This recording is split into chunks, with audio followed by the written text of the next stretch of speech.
అందరికీ నమస్తే అండి. ఆయన వైఎస్ఆర్ కాంగ్రెస్ పార్టీలో కీలక నేత, దాదాపుగా నెంబర్ 2 పొజిషన్.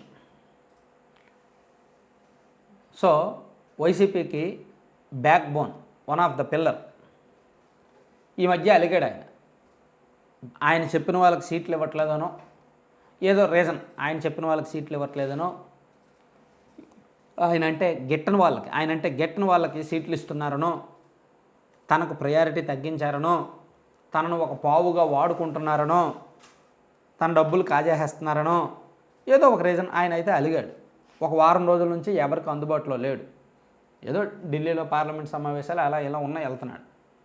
సో ఆయనకు సంబంధించి ఒక వార్త బాగా సబ్జెక్ట్ వైరల్ ఉంది. సో ఆయన అజ్ఞాతంలోకి వెళ్ళేసరికి, సైలెంట్గా ఉండేసరికి పార్టీ తరఫున పెద్దలు కొంతమంది ఒక టీం ఆయన దగ్గరకు వెళ్ళి ఆయనతో సంప్రదింపులు చేసే ప్రయత్నాలు చేస్తే ఆయన ఒక దండం పెట్టేశాడండి. అయ్యా, మీకు మీ పార్టీకి ఒక నమస్కారం.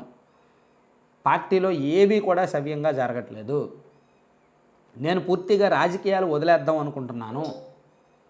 అసలు ఈ రాజకీయ వ్యవస్థకే ఒక దండం, అసలు ఈ రాజకీయానికే ఒక దండం అని చాలా ఇరిటేట్గా మాట్లాడాడంట. అది ఎవరు ఏంటనేది నన్ను అడగొద్దు.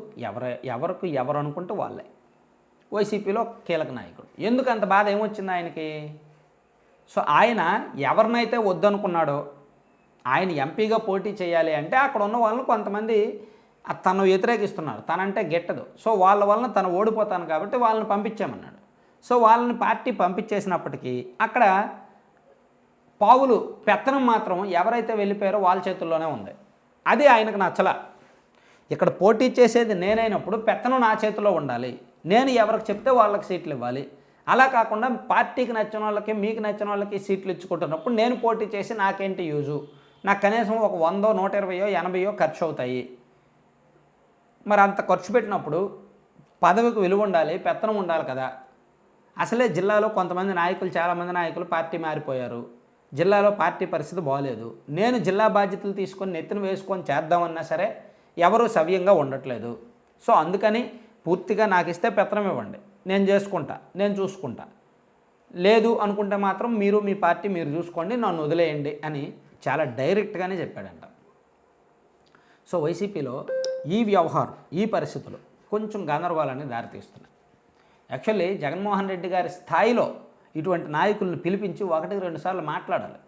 నాకు బాగా గుర్తు, 2019, 2014 ఎన్నికలకు ముందు, ఈవెన్ ఇప్పటికి కూడా టీడీపీలో ఏమైనా సంక్షోభం వస్తే ఎవరైనా నాయకులు అలిగితే చంద్రబాబు నాయుడు గారు ఒక 2 మెట్లు దిగుతారు. ఆయన ఒక 2 మెట్లు దిగి వాళ్ళని పిలిపించి మాట్లాడతాడు. బెదిరించో, బొజ్జగించో, భయపెట్టో, బతిమాలో ఏదో ఒకటి చేసి వాళ్ళని లైన్లోకి తెచ్చుకుంటాడు. కానీ వైసీపీలో ఆ పరిస్థితి లేదు. ఎవరైనా అలిగితే వాళ్ళ దగ్గరకు దూతలను పంపించడం, రాయబారులను పంపించడం. నేరుగా సీఎం గారు వెళ్ళొచ్చుగా. సీఎం గారు వెళ్తే ఏమవుద్ది? ఆయన పార్టీ కదా, ఆయన పార్టీ, ఆయన నాయకులు, ఆయన అనుచరులు, ఆయన అభిమానులు ఆయన పార్టీలో నాయకులే కదా, బయట వాళ్ళు కాదు కదా. సో అవసరమైతే సీఎం గారు నేరుగా అపాయింట్మెంట్ ఇచ్చి మాట్లాడితే ఏమైపోద్ది? సీఎం గారు మాట్లాడితే 2 నిమిషాల్లో సెట్ అయిపోతాయి, ఎంత పెద్ద ఇష్యూస్ అయినా సరే. కానీ వైసీపీలో ఆ కల్చర్ అయితే లేదు. ఎవరినో ఒకరిని పంపించడం, మీడియేటర్స్ని పంపించడం, వాళ్ళు మాట్లాడడం, అది సాల్వ్ అవ్వకపోవడం, ఇదంతా ఎక్కువైపోతుంది. నాట్ ఓన్లీ పాలిటిక్స్, పార్టీ పరంగానే కాదు, ప్రభుత్వ పరంగా కూడా. ఏదైనా సంఘాలు ధర్నాలు, ఆందోళనలు చేస్తున్నప్పుడు నేరుగా సీఎం గారు కూర్చొని రివ్యూ చేస్తే అయిపోద్ది ఒక రోజులో.